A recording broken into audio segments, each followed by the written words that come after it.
السلام علیکم ورحمۃ اللہ وبرکاتہ۔ الحمدللہ والصلاۃ والسلام علی رسول اللہ وعلی آلہ وصحبہ اجمعین، اما بعد۔ پچھلے کئی دنوں سے میرے خلاف کچھ ان نون کریٹرز کی طرف سے کچھ پوسٹ اور ویڈیوز آ رہی ہیں۔ ان نون یعنی کہ مجہول، لفظاً کہہ رہا ہوں، مطلب کون ان ویڈیوز کو بنا رہا ہے کسی کو نہیں پتا، بلکہ ان کو سرکولیٹ کرنے والے بھی اکثر جو واٹس ایپ چینلز وغیرہ ہے وہ بھی مجہول ہے، یعنی ان کے پیچھے کون ہے یہ ڈکلیئرڈ یا اوپن نہیں ہے۔ میں آج ایک مثال لے کر اس ویڈیو کا انشاءاللہ جائزہ لوں گا، اور یہ ویڈیو اس لیے بھی ضروری ہے کیونکہ کچھ لوگ ان ویڈیوز کے دھوکے میں آ سکتے ہیں۔ یہ ویڈیوز کا فارمیٹ اس طرح سے ہوتا ہے کہ میری ایک یا دو لائن کہیں سے بھی لے لی جاتی ہے، یا کبھی کبھار صرف نام، اور ساتھ میں کسی ایک شیخ کی کوئی ویڈیو کہیں سے کٹنگ کر کے وہاں پر پیسٹ کر دی جاتی ہے۔ حالانکہ ہو سکتا ہے وہ شیخ ایک جنرل بیان دے رہے ہیں اور جو شیخ ہے وہ کہیں میرا نام نہیں لے رہے ہیں، لیکن یہ ویڈیو کے بنانے والے کریٹرز ایسا بتانے کی کوشش کرتے ہیں کہ وہ شیخ میرے خلاف بات کر رہے ہیں۔ یہ کون لوگ ہیں ان ویڈیوز یا پوسٹ کو بنانے والے؟ یہ ٹوٹلی مجہول، ان نون ہے۔ لیکن اگر آپ سوچیں تو اس کام سے سب سے بڑا فائدہ کس کا ہوتا ہے؟ آپ جانتے ہیں کہ الحمدللہ میں توحید کی دعوت لوگوں تک پہنچاتا ہوں، اتباع سنت کی دعوت پہنچاتا ہوں، اور الحمدللہ کئی لوگ شرک سے، بدعات سے، گمراہیوں کو چھوڑ کر کے الحمدللہ حق پر آ رہے ہیں۔ ظاہر سی بات ہے اس سے انہیں اہل بدعت کو بہت تکلیف ہو رہی ہے۔ تو اگر کوئی کہے کہ یہ جو مجہول لوگ ہیں جو میرے خلاف ویڈیو بنا رہے ہیں یہ اصل میں یا تو اہل بدعت ہے یا ان کی مدد کرنے والے لوگ ہیں، کیا یہ ہو سکتا ہے؟ کیا یہ ممکن ہے؟ تو ہاں، بالکل ممکن ہے۔ ایک شیخ کا یہ پوسٹ پڑھیے، ان کا ماننا ہے کہ یہ جو مجہول کریٹرز ہے یہ اہل حدیثوں میں آپس میں لڑائی ڈالنے کی کوشش کر رہے ہیں۔ دوسری طرف آپ اگر دیکھیں گے تو جو ایکس مسلمز کا فتنہ ہے، جو انہوں نے اسلام کے خلاف جھوٹے الزام لگائے ہیں، الحمدللہ اللہ کے احسان سے ان کا مضبوطی سے جواب الحمدللہ مسلسل میں دے رہا ہوں، ان کے جھوٹ کو بار بار ایکسپوز کر رہا ہوں۔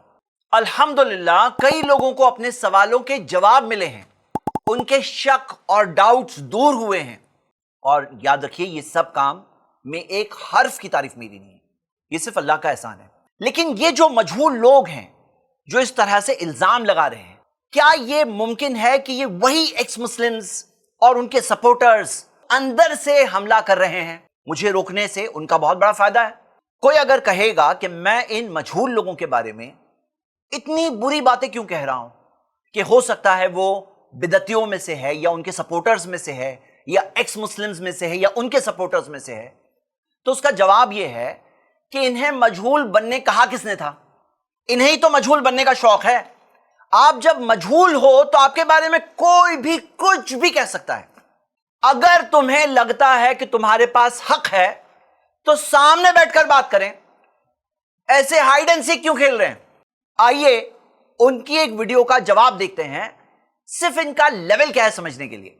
اس ویڈیو کا جواب بھی میں نہیں دیتا، جیسے عام طور پہ نہیں دیتا ہوں، لیکن کیونکہ کئی لوگوں کے میسجز آ رہے ہیں کہ آپ نے کیا کہا ہے تو اس لیے جواب دینا ضروری ہو گیا ہے۔ جو ویڈیو ہے بردر زید پٹیل کے باطل اصولوں کا رد، میری یہ آڈیو کلپ پلے کی گئی ہے، آپ سن سکتے ہیں۔ بتایا ایک تو پوائنٹ یہ ہے کہ کانفیڈنس وہی تو بولتا ہے، چیز کیا بولتی ہے؟ کانفیڈنس بولتا ہے اور کچھ نہیں۔ آپ کیا بول رہے ہو اس سے زیادہ کیسے بول رہے ہو، آپ کے اندر کتنا یقین ہے جو بات بول رہے ہو اس سے، کتنا آپ کو کتنا ہلا رہے ہو سامنے والے کو اپنی بات سے، وہ اصل چیز ہوتی ہے۔ اور جو شیخ عنایت کی ویڈیو اس پر چپکائی گئی ہے وہ یہ والی ہے کہ مسئلہ یہ نہیں ہے کہ آپ کیا بولتے ہیں، مسئلہ یہ ہے کہ آپ کو بولنا چاہیے کچھ نہ کچھ آپ بولیں، چاہے وہ صحیح ہو چاہے غلط۔ یہ آج حالت یہاں تک نوبت کیوں پہنچ گئی؟ آپ جانتے ہیں دعوت کی بات چل رہی ہے، یہ نوبت یہاں تک کیوں پہنچی؟ یہ ہے دنیا داری، یہ ہے مادہ پرستی، یہ ہے میڈیا کا کریز، یہ ہے شہرت، یہ ہے مقبولیت۔ جو بولتے ہیں اس کو کانفیڈنس سے بولیں، چاہے وہ صحیح ہو چاہے غلط۔ یہ امت کو گمراہ کرنے کا سب سے بڑا بیڑا ہے اس وقت۔ شیخ عنایت کی کلپ یہ ہے، یہ امت کو گمراہ کرنے کا سب سے بڑا بیڑا ہے اس وقت۔ سب سے پہلی بات یہ ہے، یہ ایک پرائیویٹ فون کال ہے جو لیک کیا گیا تھا، اس میں سے نکالی ہوئی کلپ ہے، یہ کوئی امت سے خطاب نہیں ہے۔ بات جن سے ہو رہی ہے فون کال میں وہ اس بیک گراؤنڈ میں ہے کہ حق بات جسے ایک انسان صحیح مانتا ہے اسے یقین کے ساتھ بولنا چاہیے، کانفیڈنس کے ساتھ بولنا چاہیے، اس کی اہمیت بتائی جا رہی ہے۔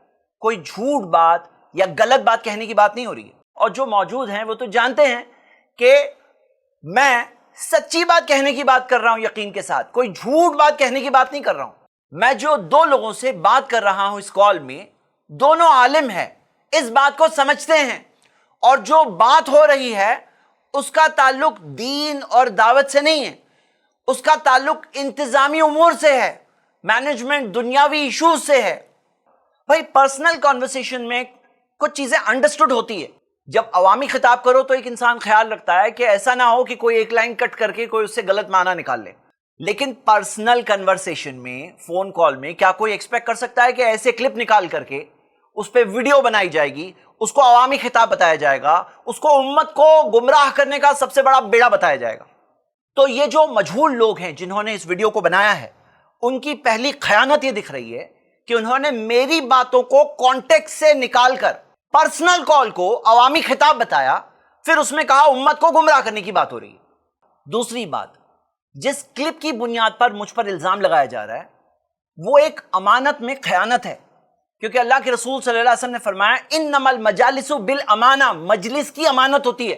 نبی صلی اللہ علیہ وسلم نے فرمایا ومن استمع الی حدیث قوم وهم له کارہون، جو شخص دوسرے لوگوں کی بات سنے حالانکہ وہ ناپسند کرتے، وهم له کارہون او یفرون منہ، یا وہ اس سے بھاگ رہے ہیں، دور ہونے کی کوشش کر رہے ہیں، اس کے کان میں پگھلا ہوا سیسا ڈال دیا جائے گا۔ صحیح بخاری حدیث نمبر 7042۔ اب کوئی کہے گا یہ تو سوشل میڈیا میں آ گئی تھی، تو یاد رکھیے چوری کا مال چوری کا ہی رہتا ہے۔ حدیث کے الفاظ کیا ہے؟ وَهُمْ لَهُ كَارِهُونَ، کہ وہ اسے ناپسند کرتے ہیں۔ میں راضی نہیں ہوں، میں اجازت نہیں دیتا کہ میرے پرسنل کال کی بات کو کوئی کلپ نکال کر کے عوام میں سرکولیٹ کرے، میں اجازت نہیں دیتا ہوں۔ تو اگر دین اسلام کے حساب سے دیکھے تو یہ تو ایسا کام ہے جو مجلس میں امانت ہے، اس کی خیانت میں تعاون ہے، اس میں تعاون ہے۔ قیامت کے دن کان میں پگھلا ہوا سیسا ڈالا جائے گا، ایسا جو کام ہے اس کام میں تعاون ہے۔ پتہ کیا چلا کہ یہ جو ویڈیو بنانے والے جو مجہول لوگ ہیں نا، ان کا مورل سٹینڈرڈ اتنا گرا ہوا ہے نا کہ کسی کے پرسنل کال کی پرائیویسی کو بھی رسپیکٹ نہیں کرتے۔ تیسری بات، اس ویڈیو میں انہوں نے جو شیخ عنایت کی یہ کلپ چپکائی ہے، جو بولتے ہیں اس کو کانفیڈنس سے بولیں، چاہے وہ صحیح ہو چاہے جو بولو اسے کانفیڈنس کے ساتھ بولو۔ آپ سن رہے ہیں یہ جو الفاظ ہے، چاہے صحیح ہو یا چاہے غلط، یہ میرے الفاظ نہیں ہیں، یہ مجھ پر بہتان ہے، یہ مجھ پہ الزام ہے، یہ ایک جھوٹ ہے، واضح طور پر جھوٹ ہے، یہ ویڈیو کے بنانے والے مجہول پروڈکشن والوں کی طرف سے۔ میں نے نہیں کہا، میرا کہنے کا مقصد ہے کہ جو بھی الفاظ استعمال کرو، جو حق بات ہے وہ کانفیڈنس کے ساتھ بولنی چاہیے۔ کیا یہ بات صحیح غلط ہے؟ وہ یقین کے ساتھ بولنا چاہیے۔ تو یہ ایک ڈائریکٹ بہتان ہے جو اس ویڈیو کے مجہول بنانے والوں نے میری طرف کیا ہے۔ اسلام میں غیبت کرنا اتنا بڑا گناہ ہے جیسے کہ کوئی شخص اپنے مرے ہوئے بھائی کا گوشت کھا رہا ہے۔ یہ تو بہتان لگانا ہے، یہ تو جھوٹ بولنا ہے، یہ تو اس سے بہت بڑا گناہ ہے۔ آگے سنیے کہ مسئلہ یہ نہیں ہے کہ آپ کیا بولتے ہیں، مسئلہ یہ ہے کہ آپ کو بولنا چاہیے کچھ نہ کچھ، آپ بولیں۔ وہ کہہ رہے ہیں مسئلہ یہ نہیں ہے کہ آپ کیا بولتے ہیں، مسئلہ یہ ہے کہ آپ کو بولنا چاہیے کچھ نہ کچھ۔ یہ جو الفاظ ہیں نا، مسئلہ یہ ہے کہ آپ کو بولنا چاہیے کچھ نہ کچھ، یہ میرے الفاظ نہیں ہیں۔ الحمدللہ اللہ کے احسان سے میری عوامی ویڈیوز ہیں، ان میں سے کسی میں یہ لوگ لے کر آئیں کہ میں نے یہ بات کہی ہے کہ جو بھی بولو، صحیح بولو غلط بولو، کانفیڈنس سے بولو، یہ بات میں نے کہیں بولی، لائیے۔ اور اگر آپ سوچو گے یہ مجہول لوگ جنہوں نے ویڈیو بنائی وہ مجہول تو ہے ہی، ساتھ میں بہت بڑے بیوقوف بھی ہیں۔ بھئی جھوٹا الزام بھی تو ایسا ہونا چاہیے نا جو عقل میں تو آئے کسی کے، الزام کا بھی تو ایک لیول ہوتا ہے نا۔ مجھ پہ یہ الزام لگایا ہے کہ میں یہ کہہ رہا ہوں کہ جو بولو صحیح بولو غلط بولو کانفیڈنس کے ساتھ بولو، یہ بات کون بولتا ہے؟ ذرا سوچو تو صحیح۔ اور آپ جاؤ دیکھو میرے پروگرامز، ہم لوگوں کو کہتے ہیں کہ بھئی حق کیا ہے وہ جاننا ہے، یہ نہیں صحیح ہو غلط ہو کچھ بھی ہو، آپ جا کے تھوڑی تو تحقیق کی ہوتے۔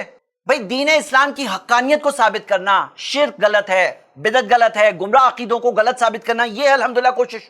یہ چیز کہیں کوئی حساب سے مجھ پہ فٹ ہی نہیں ہوتی ہے۔ چوتھی بات، اب یہ بات سوچو، یا تو یہ لوگوں کو، یہ مجہول لوگوں کو یا تو معلوم تھا کہ پرائیویٹ کنورسیشن میں سے ہے، امت سے خطاب نہیں ہے۔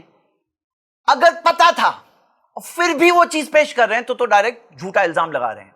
اور اگر نہیں پتا تھا اور وہ اگر کہیں گے نہیں ہم کو نہیں معلوم تھا، تو نہیں پتا تھا تو معلوم کرنا چاہیے تھا. مجھ سے پوچھ لیتے، مجھے کانٹیکٹ کرتے، میری آڈینس سے پوچھ لیتے، ہمارے پروگرامز کو تھوڑا دیکھ لیتے کہ زید پٹیل کے اصولوں کو باطل جب بتانا ہے تو کم سے کم تھوڑی معلومات حاصل کر لیتے. یہ فیصلہ باطل کا فیصلہ لگانے سے پہلے تھوڑا سا چیک کر لیتے، تھوڑی معلومات حاصل کر لیتے. یاد رکھیے اللہ کے رسول صلی اللہ علیہ وسلم نے فرمایا کہ 3 طرح کے حکم ہوتے ہیں. جج، جو جج حق جانے بغیر، معلومات حاصل کیے بغیر فیصلہ کر دے فہو فی النار. نبی صلی اللہ علیہ وسلم نے کہا وہ جہنم میں. ڈرنے والی بات ہے کہ نہیں ہے؟ تو یا تو یہ لوگ جھوٹے ثابت ہوں گے یا تو بغیر معلومات کے فیصلہ کرنے والے ثابت ہوں گے. 5ویں بات، یہ ویڈیو کے بنانے والے جو مجہول لوگ ہیں، اگر وہ سنت پر چلتے تو انہیں کیا کرنا چاہیے تھا؟ اللہ کے رسول صلی اللہ علیہ وسلم کے پاس ایسا ہوا کہ کوئی ایسی بات پہنچی جو سننے میں ایسا لگ رہا ہے کہ کوئی غلط بات لگ رہی ہے، تو اللہ کے رسول صلی اللہ علیہ وسلم کی حدیث آپ دیکھ سکتے ہو. نبی صلی اللہ علیہ وسلم نے صحابی رسول کو بلایا اور پوچھا ما اردت بقولک، تمہارا ارادہ کیا تھا جب تم نے کہا؟ تم نے جب یہ کہا تو تمہارا ارادہ کیا تھا؟ کیونکہ کبھی ایسا ہوتا ہے کہ انسان کچھ بولنا چاہتا ہے اور الفاظ کچھ ایسے نکل جاتے ہیں جس سے کوئی غلط معنی بھی لے سکتا ہے. تو نبی صلی اللہ علیہ وسلم نے جب یہ پوچھا ما اردت بقولک کہ تمہارا ارادہ کیا تھا، تو پتہ ہی چلا کہ اسلام کا رول یہ ہے کہ کہنے والے کو موقع ملے گا کہ وہ کیا کہنا چاہتا ہے، اس کی وضاحت خود پیش کر لے. مجھے تو کسی کا کال نہیں آیا، ان لوگوں میں سے کسی کا، جو مجہول ان نون لوگ ہیں، ان میں سے کسی نے مجھے کیا کال کیا، کیا پوچھا، کیا معلومات حاصل کی. 6ٹھی بات، اب آتے ہیں وہ لوگوں کی طرف جو سوچے سمجھے بغیر کہ کون سا فراڈ ہو رہا ہے، شیخ عنایت کی ویڈیو دیکھ کر اس ویڈیو کو فارورڈ کر دیتے ہیں. میں انہیں یہی کہوں گا کہ کیا آپ کو پتا ہے کسی مومن کی عزت خراب کرنا کتنا بڑا گناہ ہے؟ آپ کو پتا ہے؟ اس ایک حدیث سے ہی صرف ایک اندازہ لگائیے. مستدرک حاکم کی حدیث ہے، شیخ البانی نے صحیح الجامع 3533 میں اسے حسن قرار دیا ہے. اللہ کے رسول صلی اللہ علیہ وسلم نے فرمایا الربا 73 بابا، سود کے 73 دروازے ہوتے ہیں، جیسے کہ درجے 73 درجے. ایسرھا، سب سے کم درجہ ایسا ہے، مثل ان ینکح الرجل امہ، جیسے کوئی شخص اپنی والدہ کے ساتھ بدفعلی کرے، زنا کرے. اللہ کی پناہ، اللہ کی پناہ. وَإِنَّ أَرْبَ الرِّبَا، اور سب سے اونچا درجہ سود کا ایسا ہے ارد الرجل المسلم، کسی مسلمان کی عزت کو خراب کرنا. یعنی اگر وہ صرف اتنا سوچتے کہ جو ایک مسلمان کی عزت کو خراب کرنا ایک ایسا گناہ ہے کہ کوئی شخص اپنی والدہ کے ساتھ زنا کرے، اس سے 73 درجے اوپر کا گناہ ہے. ہاں، ہمارے معاشرے میں اس کو نارمل سمجھا جاتا ہے، لوگ سوچے سمجھے بغیر کرتے رہتے ہیں. تو میں آپ سب کو ابھاروں گا کہ ایسی مجہول ویڈیوز، پوسٹ یا چینل آپ کو جہاں ملے نا وہاں ان کی گرفت کرو. آج میری باری ہے، کل کوئی نہیں بچنے والا. یاد رکھیے، یہ چیز اگر آگے بڑھ جائے تو کوئی نہیں بچے گا. ہر کوئی کسی اور کے اوپر اس طرح سے مجہول طریقے سے کچھ بھی بول سکتا ہے. یہ مجہول لوگوں کو اس بات سے بھی ڈرنا چاہیے کہ انہوں نے مسلمانوں میں، کتاب و سنت پر چلنے والوں میں ایک نیا ٹرینڈ سٹارٹ کیا ہے کہ اس طرح سے کام کر کے، ایسے مجہول چینل شروع کر کے، اب جو کوئی اس راستے پر چلے گا ان شروع کرنے والوں کو اس کا گناہ ملتا رہے گا، جیسے کہ گناہ جاریہ ہو گیا ان کے لیے. اچھا، یہ بھی ہو سکتا ہے کہ یہ لوگ بدعتی یا ان کے سپورٹر، ایکس مسلم یا ان کے سپورٹر ہو سکتا ہے نہیں، لیکن انہوں نے جو طریقہ شروع کیا ہے نا، اسی طریقے کو استعمال کر کے کیا کوئی بدعتی یا کوئی ایکس مسلم آ کر کے اس طرح کا کام نہیں کر سکتا ہے؟ اگر یہ کام کرنے والے لوگ لا علم ہیں تو امید کرتا ہوں کہ ان تک جو قرآن اور حدیث کی باتیں پہنچی ہے، ان باتوں سے نصیحت حاصل کرتے ہوئے یہ لوگ توبہ کریں گے. اور اگر کوئی کسی طرح کا عالم یہ کام کر رہا ہے تو اس کا گناہ تو عام لا علم آدمی سے تو کئی گناہ بڑا ہے. اللہ ہم سب کو ہدایت سے نوازے. آمین. وآخر الدعوانا ان الحمد للہ رب العالمین. والسلام علیکم و رحمۃ اللہ.